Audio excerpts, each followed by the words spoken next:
evening. Thank you all for coming. Hopefully we'll have a nice, relatively smooth and quick budget hearing this year.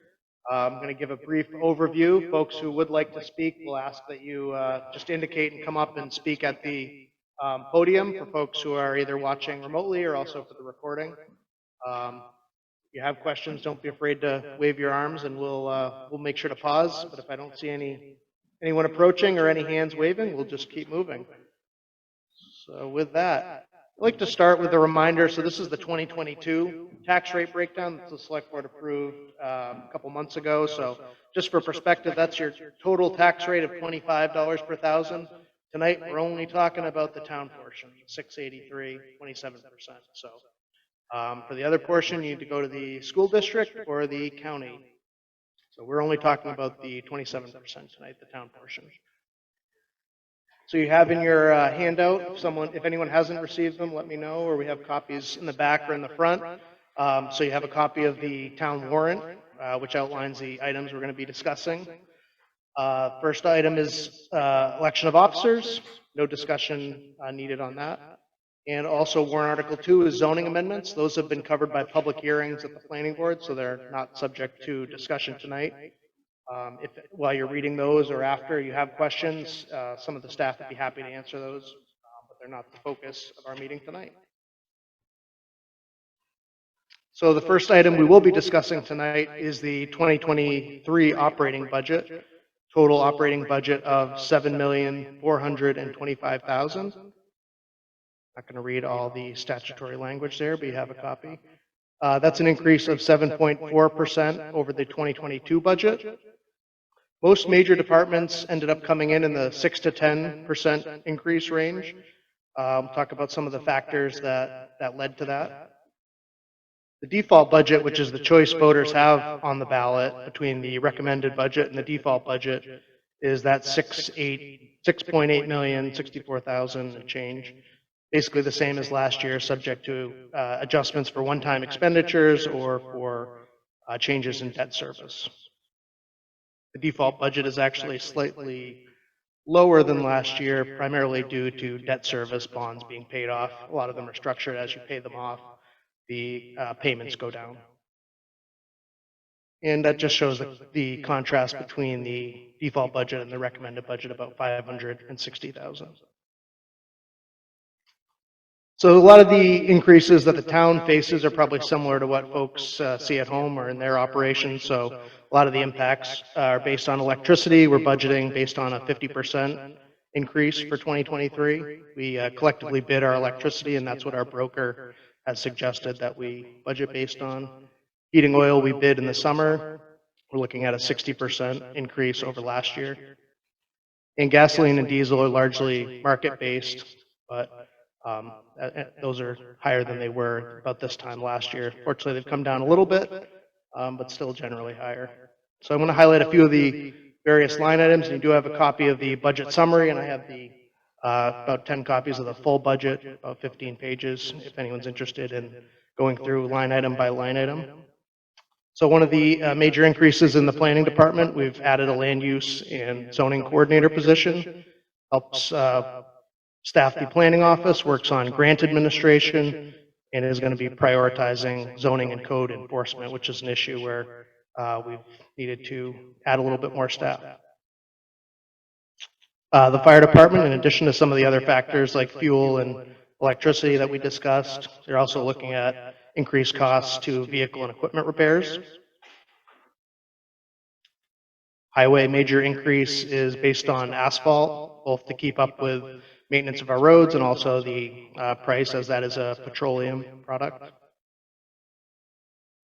Recreation, we're working on increasing the recreation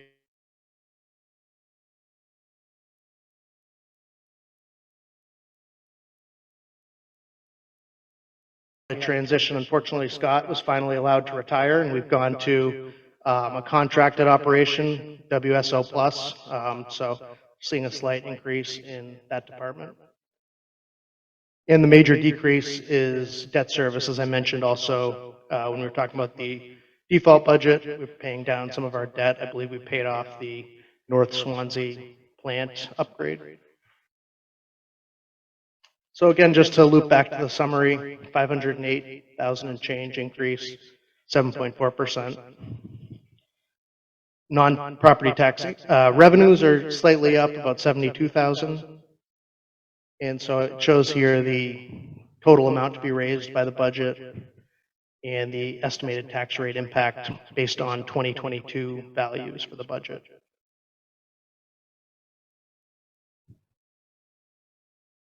Any questions or input generally on the budget at this point? Seeing none, we'll proceed.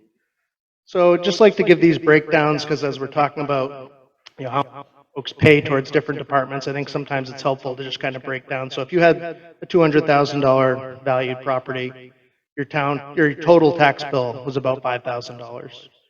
And of that, $1,350 is the town portion. So that's that piece of the pie that I showed at the beginning.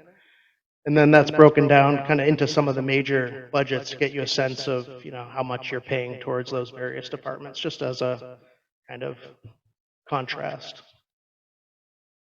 So that just shows the pie graph of the different departments. Again, those same breakdowns: police department 17, fire department 9%, highway 15%, just for a breakdown of the overall budget.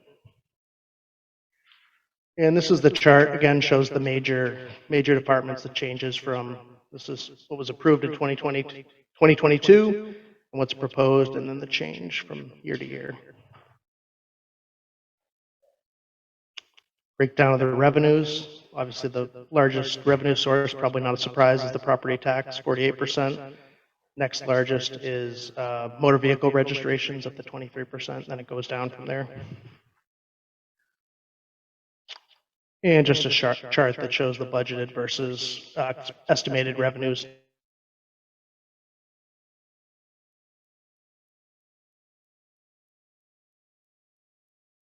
We have an article like this every year for folks that routinely come. So we have these two articles. I'm going to skip on to the next part that goes into the explanation. But if anyone has any questions on any of these specific items or discussion, we can get to them after go through the overview.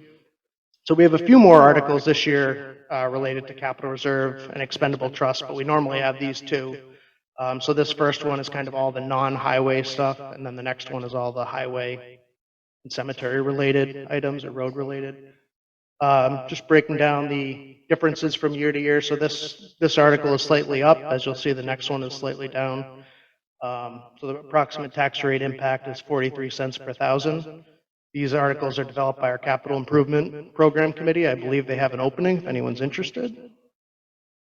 Not seeing any hands yet, but you can contact me after the meeting. I'll jump at once.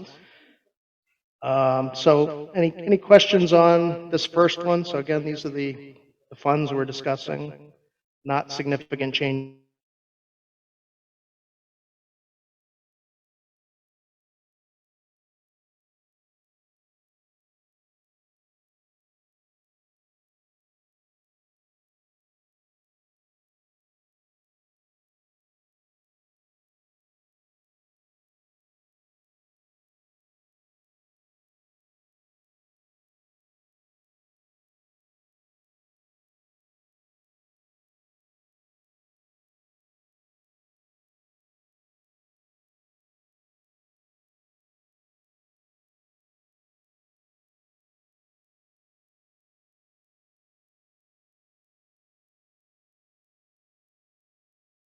Recording stopped.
keep going to Article 6. Recording in Again, progress. back live again.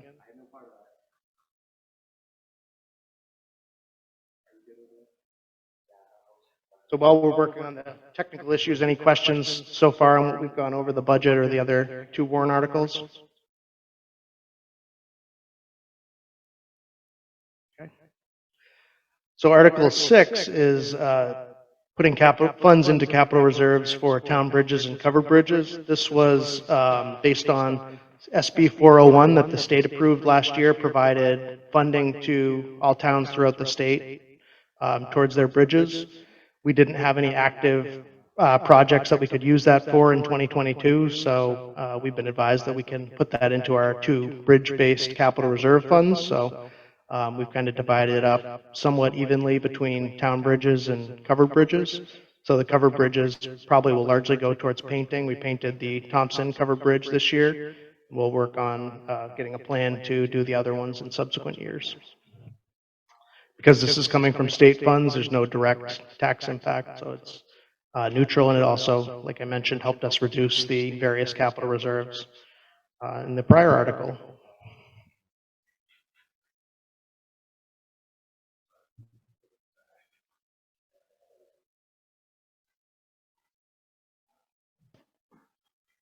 While we're paused, where in here does it show the income that we receive from the added fees on our registrations that are dedicated to streets and bridges?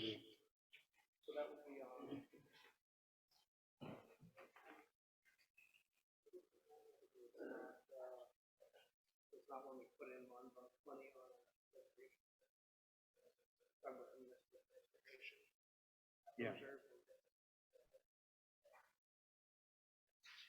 That should be deducted from the highway.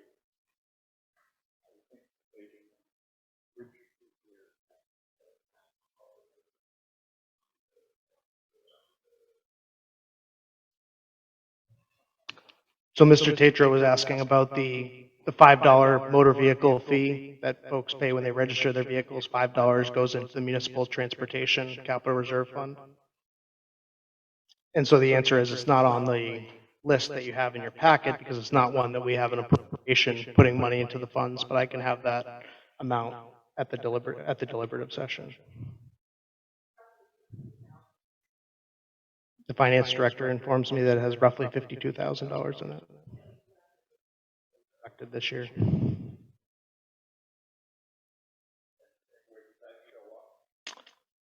So it gets approved on a project by project basis, so it's not part of the general fund activity, but if we say, I think we use some on the South Winchester, West and Swansea Street project. So when the select board approved that contract, some of the funds came out of that capital reserve fund. Sir.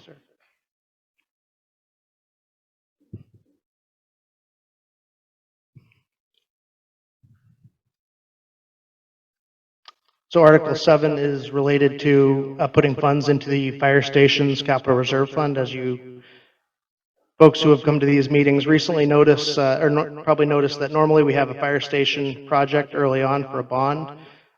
We did not do that for a few reasons, which we'll mention here. So this article is basically instead of that. We're seeing, as I'm sure you probably heard in the news, with interest rates, significantly higher interest rates. So even though I knew we weren't having a bond article, I checked with the municipal bond bank on what sort of rate we would be looking at. The rate last year at this time was 2.5% for a municipal bond, and this year it was 5.5%. And so over the term of a 20-year loan, that would be an additional $1 million that the project would have cost. So for that reason and a couple others, but mainly that reason, we decided it was not a good time to go forward with such a significant bond. The other reasons were building costs, which obviously have been a factor for the last few years, but also the Monadnock Regional School District is going for a significant facility bond. We didn't really want to, compete with that. They've been patient while we've had our projects. So we thought this was not a good year for us to move forward. And then also just the budget factors, when we talk about the total cost, it is significant, and we didn't think it was a good year to ask for the fire station as well. But we didn't want to totally ignore the issue. It is still something that needs to be resolved. So we thought putting money into the capital reserve to save towards that was a good option. We've structured it so that half is funded from the general fund balance and half is funded from general taxation. And the tax rate impact is that 24 cents per thousand. Any questions or input on that?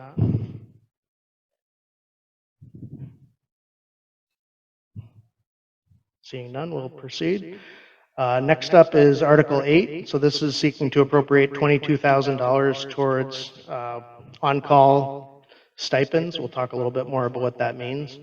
So a lot of folks don't have a great handle on what the fire station staffing is currently. So right now, the full-time and part-time staff cover 8 a.m. to 5 p.m. Monday through Friday. And then we have weekend, what we call per diem shifts from 8 a.m. to 4 p.m. And basically, any other hours, it's the expectation that our on-call members will respond as they are available, but they don't necessarily have, okay, I'm responsible for days and someone else is responsible for Tuesdays. So they're kind of all on call at the same time. So what we're trying to do is to basically identify 2 folks per night to who stay close and available to respond. They'll get compensated $50 per shift, and then their normal rate when if they get a call and come in. And so the goal is to respond to more calls, especially during off hours, which have been increasingly challenging with people with, our members full-time jobs and other obligations. So the funding is based on 6 months and then would be for the full year in 2024. And it basically adds the potential for 105 hours per week of dedicated on-call coverage that is not currently there. So I'm going to show some visuals that show the current availability and then the proposed. So this one here, which again you have in your packet, shows the current availability. So the green is this daytime coverage on the weekdays, the coverage by part-time per diem on the weekends, and then these blocks are when we're just relying on hoping the on-call members are available and able to come. So then the proposed kind of extends this an hour, so these align, and then we'll have these on-call shifts from 5 p.m. to 8 a.m. So 2 members per shift is the goal. Any questions or comment on that?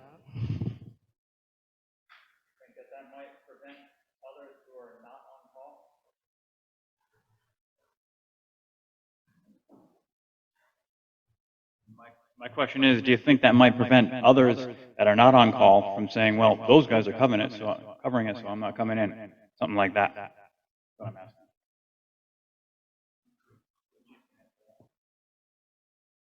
Chief, would you come up and help answer that?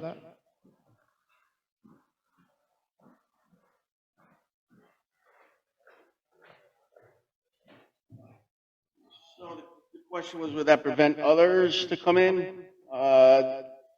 No, I don't think so, unless that call is easily handled by 2 members. So in an EMS call, or, if it's a fire call where you need a full response, and whatever members are available will respond accordingly.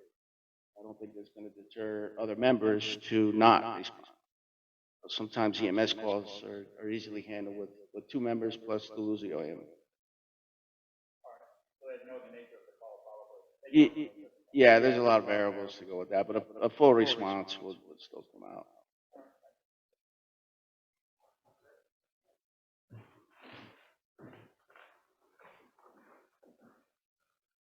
Any other questions or comments on that article? Seeing none, we'll keep going. Article 9, another sewer-based article. So last year, the town had an article to dissolve the sewer commission effective 2023 town meeting.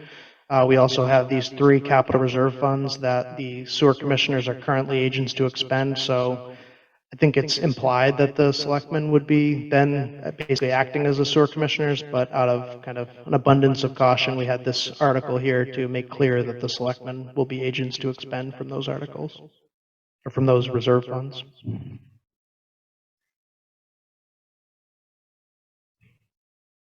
Seeing no questions or comments on that one, keep going. So this next article, there was legislation in 2022 that expanded the veterans tax credits to include currently serving members. So previously they were only for discharged members. And as part of that change, which I think is a good one, the Department of Revenue Administration recommends that towns readopt those credits to make clear that the exemptions still apply, or the credits still apply, even though basically the qualifications have changed slightly. So the town has these 2 credits that apply, the all veterans tax credit and the optional veterans tax credit. They're both currently $500. Those were increased a few years ago. So basically this is just making sure our current exemptions continue. Any questions or comments on that, sir? Thank you. Steve Bernardo. Did the change in the law affect any the disabled benefits? You're 100% disabled? Isn't there a... I defer to Mr. York on this one. He was just informing me about that earlier. Do you want me to relay what you said? Or he indicated he had spoken to the state speaker of the House, and those are still covered without the readoption. Yes, sir. And this opportunity to read an email I received from John Bosdresh, 154 Partridge Ferry Lane. He stated, as a Vietnam veteran, I go on record as being in favor of the continuation of the property tax discount granted to military veterans.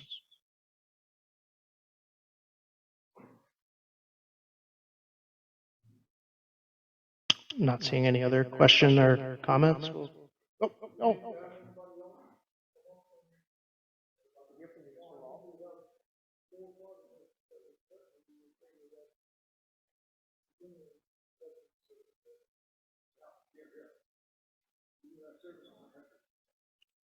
Yeah, the chair reminded, and we appreciate your input, and it would be great to see you at the deliberative session on February 7th as well. Thank you. We are cruising right along. So warrant Article 11 is a modification to the town's solar exemption. So currently the town has an exemption that for solar improvements up to $35,000, the value is placed on the property. Then the exemption, if it's applied for and qualifies, basically nullifies the increase in property increase. So it's important to note it's not you put on solar panels and then you get a general discount on your property value. It's only related to the improvements from the solar panels. So the current exemption maxes out at $35,000. The town's Energy Commission recommended that the $35,000 cap be removed. Partly due to inflationary factors, the cost of them is increasing, and also with the higher electric rates, more people are exploring them for larger properties. So the usage is still capped at, I think, 25% of the generation at the up to 25% over the amount that's generated at the property. So someone can't put, a huge commercial array and then get it exempted, but it's only based on the usage plus a little bit, basically.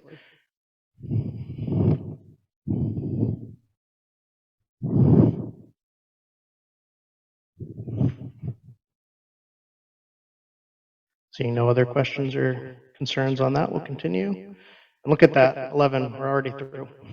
So this just provides a summary of if all of the articles pass, what we'd be looking at in terms of total amount to be raised by taxes, and what the estimated tax rate, again, based on 2022 values would be. So for a property of $200,000 house, that property we talked about earlier, you'd be looking at a town tax payment, again, that smaller piece of the pie would be about $1,566, or an increase of $200 from 2022. And the next steps would be deliberative session, which again, is February 7th at 7 p.m. at Wickham Hall. That's the opportunity for voters to, again, make amendments or continue discussion. And then the voting day is March 14th at the Monadnock Regional School District's gym, which we're greatly appreciative that they've been allowing us to use that and continue to do so. And that's from 8 a.m. to 7 p.m. So we'll pause again here for another opportunity. If anything is, sparked your interest, or you thought of a question that came up before that you didn't want to ask before. Again, have the full budget up here if folks want. We've got the handouts, and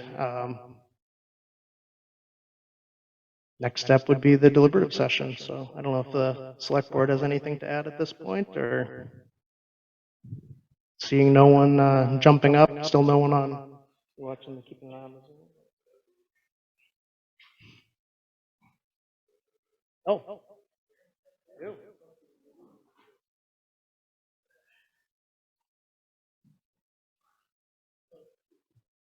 Hi, I'm Bruce Tatro again. I noticed the line item for the ambulance service.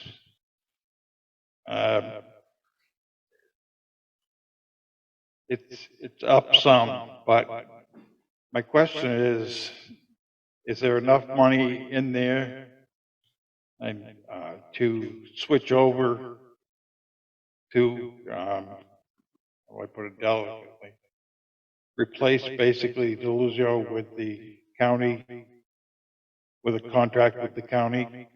Because it's, I don't know what you folks have heard, but the rumor's out there that we're not going to have Deluzio so much longer. So I'm wondering what the selectmen are planning on doing so that we can continue to have ambulance service to the town.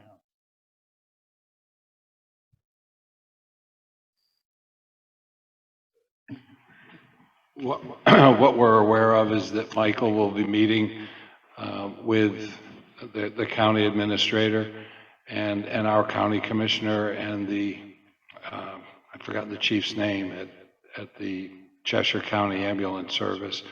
I'm sorry, I back up.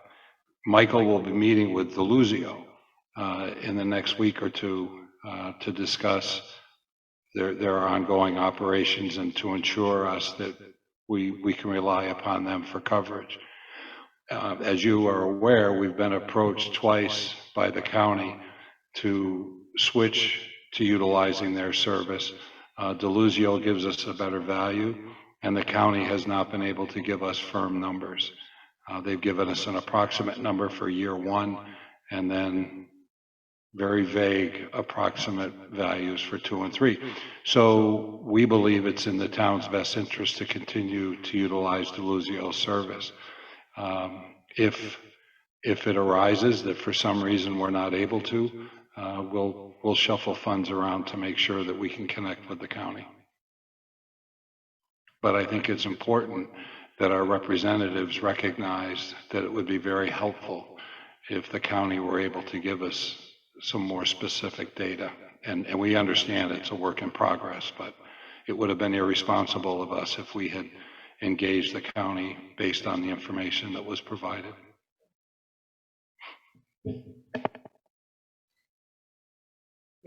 Just to add to that, so there is some additional money in that line item, not specifically for that item that you're necessarily discussing, but just to ensure there is some additional flexibility. So I believe our contract right now with Deluzio is about $42,000 a year, and I think we have $60,000 in that line item. So we have been, initially we put some in expecting that the county was going to buy Deluzio, which is the point we were at this time last year.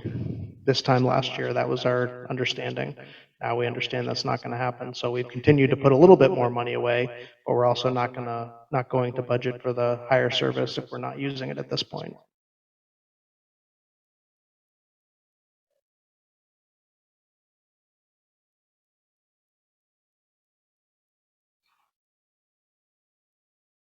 Seeing no one else approach, I think it'd be appropriate for the board to close the public hearing, and we'll hope to see all of you and more at the deliberative session on February 7th. Thanks for coming out. The public hearing's closed.